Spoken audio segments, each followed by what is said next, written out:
ദൈവനാമത്തിന് മഹത്വം ഉണ്ടായിരിക്കട്ടെ. വിശുദ്ധ യോഹന്നാൻ എഴുതിയ സുവിശേഷം 16-ാം അധ്യായം 23-ാം വാക്യം. അന്ന് നിങ്ങൾ എന്നോട് ഒന്നും ചോദിക്കുകയില്ല. സത്യസത്യമായി ഞാൻ നിങ്ങളോട് പറയുന്നു, നിങ്ങൾ എൻ്റെ നാമത്തിൽ പിതാവിനോട് ചോദിക്കുന്നത് എന്തും അവിടുന്ന് നിങ്ങൾക്ക് നൽകും. സകലത്തിൻ്റെ ഈ നാഥനായ ദൈവമേ, ഞങ്ങൾ അങ്ങേ ആരാധിക്കുന്നു, സ്തുതിക്കുന്നു, മഹത്വപ്പെടുത്തുന്നു.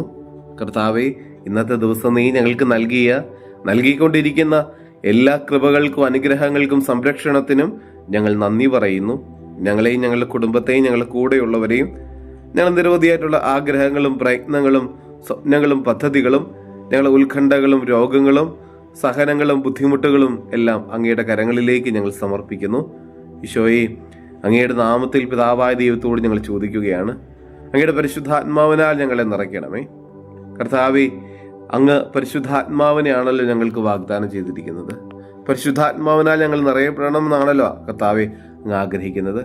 ഈശോയെ, പരിശുദ്ധാത്മാവിന്റെ ഹിതമനുസരിച്ച് എപ്പോഴും ജീവിക്കാനും പരിശുദ്ധാത്മാവിന്റെ സ്വരങ്ങൾക്ക് എപ്പോഴും പ്രത്യുത്തരം കൊടുക്കാനും ഞങ്ങൾക്ക് കൃപ തരണമേ. എപ്പോഴും ദൈവത്തോട് ആലോചന ചോദിച്ച് ഞങ്ങൾ ജീവിതത്തിൽ തീരുമാനങ്ങൾ എടുക്കാൻ ഞങ്ങളെ ഒന്ന് സഹായിക്കണമേ. നമ്മുടെ കർത്താവ് മിശിഹായുടെ കൃപയും പിതാവായ ദൈവത്തിന്റെ സ്നേഹവും പരിശുദ്ധാത്മാവിന്റെ സഹവാസവും നമ്മെല്ലാവരോടും കൂടെ ഉണ്ടായിരിക്കട്ടെ, ഇപ്പോഴും എപ്പോഴും എന്നേക്കും. ആമേൻ.